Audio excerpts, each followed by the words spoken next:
आपने वायरस और एंटीवायरस का नाम तो ज़रूर सुना होगा, और विशेष करके आजकल जबकि कई प्रकार के वायरसेस हमारे चारों तरफ है। मलेरिया का वायरस, चेचक का वायरस, कोरोना का वायरस, अरे एड्स का वायरस, आप नाम लीजिए और वायरस है वहाँ। वायरस एक ऐसी छोटा सा जीव है जो हम दिखाई तो नहीं देता, हमें इतना छोटा होता है दिखाई तो नहीं देता है, लेकिन वो एटम बॉम्ब से भी बहुत भयंकर हमें नुकसान पहुंचाता है और पहुंचा सकने की क्षमता रखता है।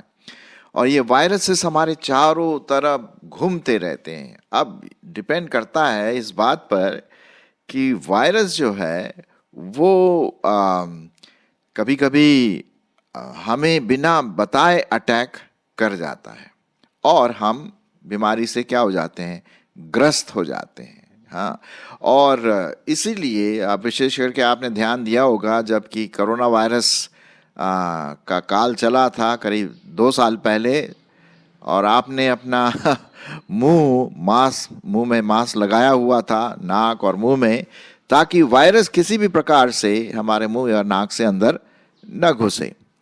और लेकिन इसमें दुख की बात यह है कि हमारे कई लोग, हमारे जाने पहचाने वाले लोग, आपके दोस्त यार संबंधी, शायद मेरे कुछ ऐसे संबंधी चले गए दुनिया से, इस दुनिया से चले गए। क्यों? क्योंकि वायरस ने उनको जकड़ लिया और वे धीरे धीरे बीमार होते गए और एक समय आया कि वो इस दुनिया से चले गए। तो वायरस जो है बहुत खतरनाक हमारे जीवन में एक बीमारी के रूप में आता है, जीव जंतु के रूप में आता है, जिसको हम देख नहीं सकते हैं, लेकिन वो हमारे अंदर आ जाता है। अब जब हम वायरस की बात करते हैं तो क्या होता है, एंटीवायरस, बूस्टर, टीका, ये कुछ शब्द हैं जो इस वायरस से जो बीमारी लाती है उससे लड़ने में क्या करते हैं, सहायता करते हैं, हमारी इम्यून सिस्टम को, प्रतिरोधक क्षमता को बढ़ाते हैं ताकि हम किसी भी प्रकार से बीमार ना हो। अब ये विशेष करके डिपेंड करता है कि आपकी प्रतिरोधक क्षमता या इम्यून सिस्टम कितनी स्ट्रांग है।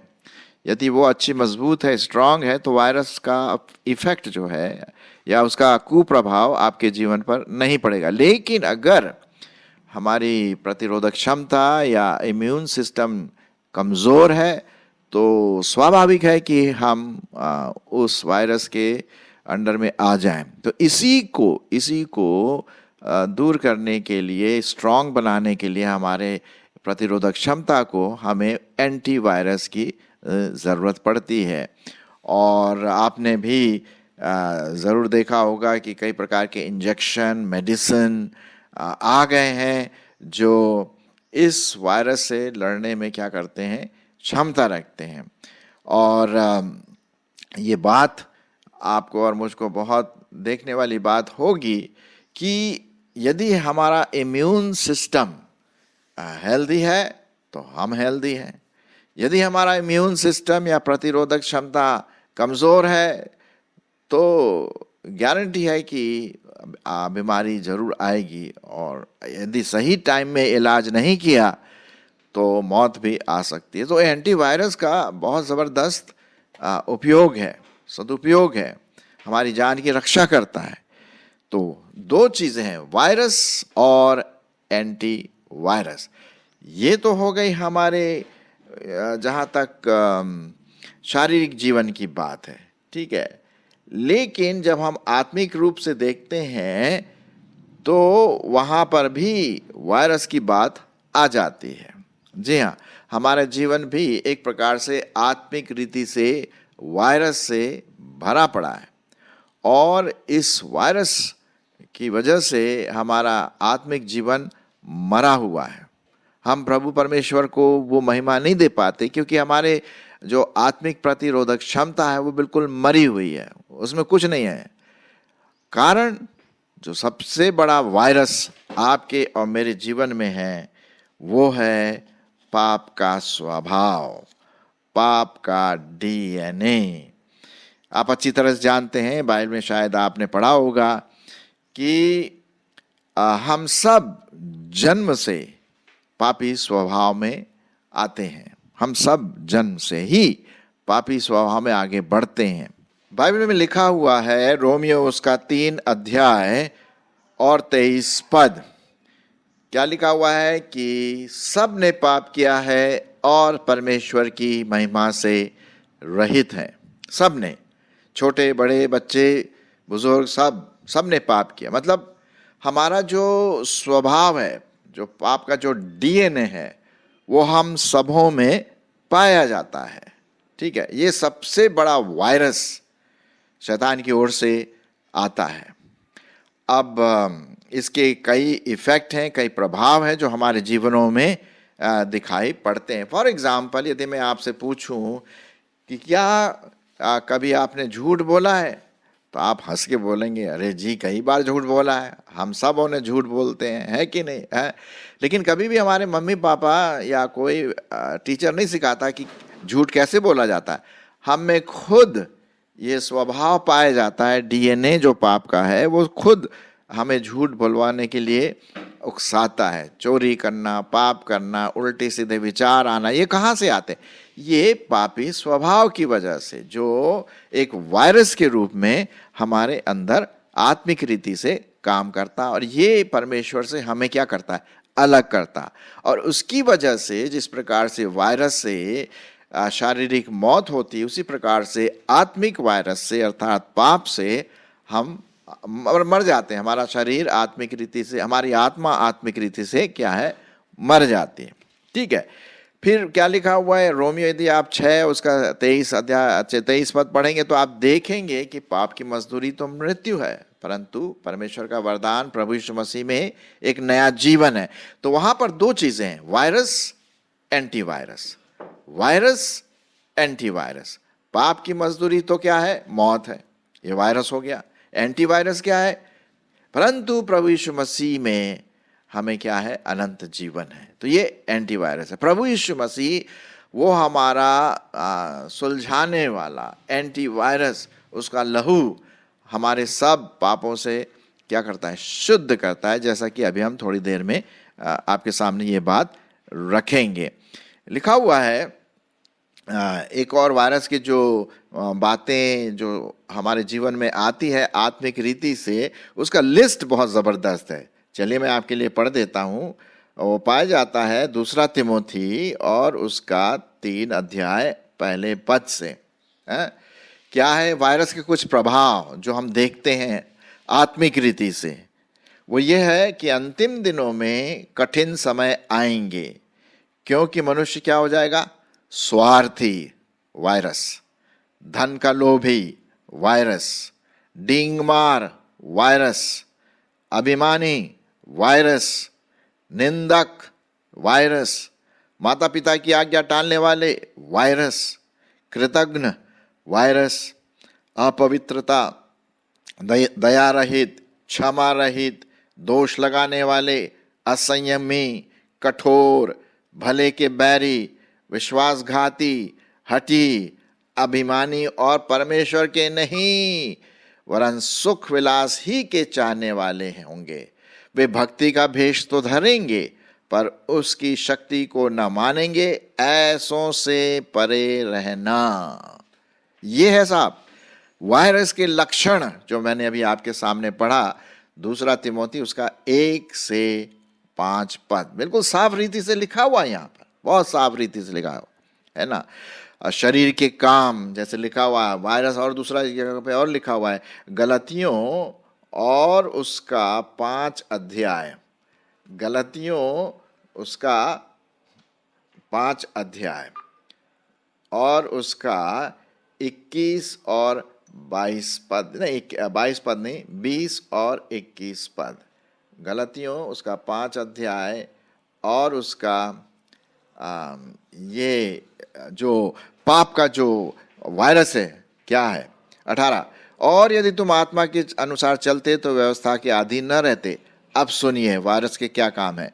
शरीर के काम तो प्रकट है, अर्थात व्यभिचार, गंदे काम, लुच्चपन, मूर्ति पूजा, टोना, बैर, झगड़ा, ईर्ष्या, क्रोध, विरोध, फूट, विधर्म, डाह, मतवालापन, लीला, क्रीड़ा और इनके जैसे और भी काम हैं। तो ये क्या है? ये वायरस के लक्षण हैं, पाप के लक्षण हमारे जीवनों में दिखाई देते हैं। और इन सब से हमें क्या करना है? इन सब से परे रहना है, इन सब को निकालना है। और इसको साफ करने के लिए, पाप के वायरस को निकालने के लिए एंटीवायरस की जरूरत है। और वो एंटीवायरस क्या है? प्रभु यीशु मसीह का लहू। जी हाँ, एंटीवायरस और आप, जो हमारा शीर्षक है। क्या आप इस एंटीवायरस से बूस्टर प्राप्त कर चुके हैं? ये एंटीवायरस जो है, जो क्या आपके जीवन में आया है? प्रभु यीशु मसीह का लहू क्या आपके जीवन में अहम स्थान रखता है? इब्रानियों की पत्री उसका 9 अध्याय और 22वें पद में क्या लिखा हुआ है? बिना लहू बहाए पापों की क्षमा नहीं होती। बिना लहू बहाए पापों की क्षमा नहीं होती है। तो यीशु मसीह का लहू है जो इन वायरस को, पाप के वायरस को, और जो पाप के जो लक्षण हैं जिसके बारे में मैंने अभी आपके सामने पढ़ा, मूर्ति पूजा, टोना, बैर, झगड़ा, ईर्ष्या, क्रोध, विरोध, फूट, विधर्म, डार, मतवालापन, लीला, क्रीड़ा, ऐसे ऐसे जो लक्षण हमारे जीवन में दिखाई देते हैं, शरीर के काम, इसको साफ करने के लिए, इसको निकालने के लिए, इससे शुद्ध करने के लिए प्रभु यीशु मसीह का लहू, जो उसने क्रूस पर आपके लिए और मेरे लिए बहाया। जैसे कि आप इस इंजेक्शन में देख रहे हैं कि वहाँ वो प्रभु यीशु मसीह का लहू है जो हमारे अंदर जाना है आत्मिक रीति से। अब वो आप देख रहे हैं छोटा सा बग, छोटा सा कीड़ा, वो क्या है? वायरस है। और उसको मारने के लिए, उस पाप की जो दशा है, पाप का जो स्वभाव है, पाप का जो डीएनए है, उसको निकालने के लिए हमें एंटीवायरस की जरूरत है। और आत्मिक रीति से वो एंटीवायरस कौन है? क्या है? प्रभु यीशु मसीह और उसका लहू, जो उसने क्रूस पर आपके लिए और मेरे लिए बहाया। तो जब हम उस लहू पर विश्वास करते हैं, जब हम उसके बलिदान पर विश्वास करते हैं, तो वो हमें हमारे पापों से, पापों के अधिकार से, पापों के फल से बिल्कुल अलग करता है और हमें स्वस्थ बनाता है, आत्मिक रीति से जिलाता है, नया जीवन देता है। मैं 1-2 और पदों को आपके लिए पढ़ूंगा। जब प्रभु यीशु मसीह ने अपना बलिदान किया, क्रूस पर अपने आप को चढ़ाया, अपना लहू बहाया, वो तीसरे दिन मुर्दों में से जी उठा और आज वो जीवित है ना। तो ये जो वायरस है आत्मिक रीति से प्रभु यीशु मसीह का, वो अनंत जीवन देने वाला है। मैं आपके लिए पढ़ूंगा, पाया जाता है पहला कुरिन्थियों और उसका 15वां अध्याय 57 पद, 15वां अध्याय और उसका क्या लिखा हुआ है? 57 पद मैं आपके लिए पढ़ देता। परंतु परमेश्वर का धन्यवाद हो, जो हमारे प्रभु यीशु मसीह के द्वारा हमें क्या करता है?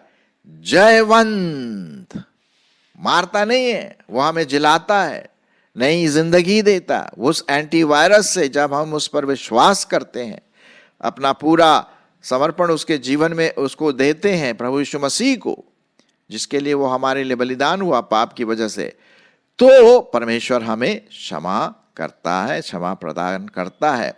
एक बहुत अच्छी बात लिखी हुई है जो मैं आपके सामने पढ़ने की कोशिश करूंगा, और वो पाया जाता है और मरकुस रचित सुसमाचार, मरकुस और उसका 2 अध्याय 17 पद, मरकुस उसका 2 अध्याय और उसका 17 पद। यहाँ पर इस प्रकार से लिखा हुआ है, मरकुस उसका 2 अध्याय और 17 पद। यीशु ने कहा, क्या कहा उनसे? भले चंगों को वैद्य की आवश्यकता नहीं, परंतु बीमारों को है। मैं धर्मियों को नहीं, परंतु पापियों को बुलाने आया हूं। हाँ, अब भाई जो अगर भला चंगा है उसे डॉक्टर की क्या जरूरत, उसे इंजेक्शन की क्या जरूरत, बिल्कुल भी नहीं। भला चंगा है, स्ट्रांग है, इम्यूनिटी सिस्टम, प्रतिरोधक क्षमता अच्छी स्ट्रांग है, तो उसको तो नहीं जरूरत है। किसको जरूरत है? डॉक्टर की। भाई जो बीमार है, जिसके शरीर में कुछ समस्या है। और बाइबल क्या बताती है? हम सब आत्मिक रीति से बीमार हैं, पापी हैं, जैसे मैंने शुरू में आपसे कहा।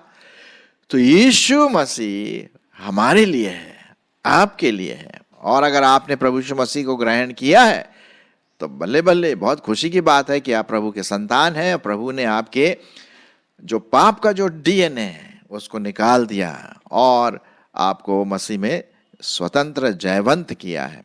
एक जगह पे लिखा हुआ है, पहला यूहन्ना उसका पहला अध्याय 9 पद में, यदि हम अपने पापों को मान लें, एंटीवायरस लेना है ना, विश्वास के द्वारा। यदि हम अपने पापों को मान ले तो वह हमारे पापों को क्षमा करने में क्या है? विश्वास योग्य और धर्मी है। एक तो ये हुई बात है ना, नया जन्म पाने के लिए। एक और पद मैं आपके लिए पढ़ता हूं और पाया जाता है यूहन्ना उसका 8 अध्याय 36 पद। यूहन्ना उसका 8 अध्याय और 36 पद। यहां इस प्रकार से लिखा हुआ है, इसलिए यदि पुत्र तुम्हें स्वतंत्र करेगा तो सचमुच तुम स्वतंत्र हो जाओगे। और वो स्वतंत्र कैसे होगे? जब प्रभु यीशु मसीह का लहू हमारे जीवनों में बहेगा, उसका एंटीवायरस, उसका प्रेम, उसका उद्धार, उसका नया जन्म, तब हम सच में जीवित रहेंगे, नया जीवन पाएंगे, पापों की क्षमा होगी। वो एंटीवायरस है ना। वायरस क्या है? पाप। एंटीवायरस क्या है? प्रभु यीशु मसीह का लहू, प्रभु यीशु मसीह का प्रेम, प्रभु यीशु मसीह का उद्धार, प्रभु यीशु मसीह का बलिदान, उसका जी उठना। ये तो बात हुई। तो ये प्रश्न है, मैं आपके लिए पूछना मांगता हूं, क्या आप एंटीवायरस लिए हैं अपने आत्मिक जीवन में जीने के लिए? न सिर्फ यहां, लेकिन आने वाले स्वर्ग में भी हम हमेशा हमेशा के लिए अनंत काल प्रभु के साथ बिताएंगे, यदि हमने उस आत्मिक एंटीवायरस को अपने जीवन में ग्रहण किया है। अब हो सकता है आप में से कई ऐसे हो जो प्रभु को ग्रहण किए हैं, तो फिर भी कभी कभी पाप की समस्या आ जाती है, छल की समस्या आ जाती है, घमंड की बातें कभी कभी आ जाती है ना। शरीर में है तो थोड़ा कभी पाप का थोड़ा सा रूप दिखाई दे। उस समय भी हम प्रभु यीशु मसीह के लहू के द्वारा विनती करें, प्रभु मैंने बात सोची, मैंने बात सोचा, मुझे क्षमा कर, मैं मानता हूँ, मैं मानती हूँ, मैं तेरे पास आता हूँ और तुझे मैं विनती करता हूँ कि तू अपने लहू से मुझे शुद्ध कर, पवित्र कर। और एक और चीज़ है जो पवित्र आत्मा, जो हमारा एंटीवायरस है आत्मिक जीवन में, जो हमें सामर्थ देता है, वो ये है कि हम विनती करें। अगर जब हम पाप में गिर जाते हैं, मसीह जीवन में हम पाप में गिर जाते हैं, है ना, तो विनती करें कि प्रभु तो मेरे पापों को क्षमा कर और पवित्र आत्मा की अगुवाई, पवित्र आत्मा का चलन, पवित्र आत्मा का नियंत्रण मेरे दिमाग में, मेरे व्यक्तित्व में हो। आप जानते होंगे इफिसियों उसका 5 अध्याय और 18वां पद में क्या लिखा हुआ है? वही एंटीवायरस है, विशेष करके मसीहियों के लिए। क्या है? 5:18, दाखरस से मतवाले ना बनो, क्योंकि इससे क्या होता है? लुचपन होता है, परंतु पवित्र आत्मा से नियंत्रित हो जाओ। हाँ, तो ये हमारे आत्मिक जीवन के लिए प्रतिरोधक क्षमता को और बूस्ट करने के लिए और अधिक स्ट्रांग बनाने के लिए, मजबूत करने के लिए पवित्र आत्मा की सामर्थ, पवित्र आत्मा की सामर्थ हमारे जीवनों में बनी रहे, है ना मेरे प्रियो। तो आज हमने देखा कि किस प्रकार से एंटीवायरस और आपका संबंध, मेरा संबंध है, क्योंकि हम वायरस से ग्रसित हैं, पाप से ग्रसित हैं। जैसे कि शारीरिक रूप से वायरस हमें नष्ट करता है और एक एंटीवायरस की जरूरत पड़ती है, उसी प्रकार से आत्मिक रीति से हम पाप में गिरते हैं, पाप में जन्म लेते हैं। हमें एंटीवायरस अर्थात प्रभु यीशु मसीह का लहू, जो हमें सब प्रकार की पापों से शुद्ध करता है, पवित्र करता है, हमें चाहिए। और विश्वासी के लिए वो पवित्र आत्मा की अगुवाई, पवित्र आत्मा की सामर्थ्य, पवित्र आत्मा का नियंत्रण मेरे दिमाग, मेरे व्यक्तित्व और मेरी आत्मा में बना रहे। तब तो बात यहाँ पर बनती। परमेश्वर आपकी और मेरी इसमें अगुवाई करे।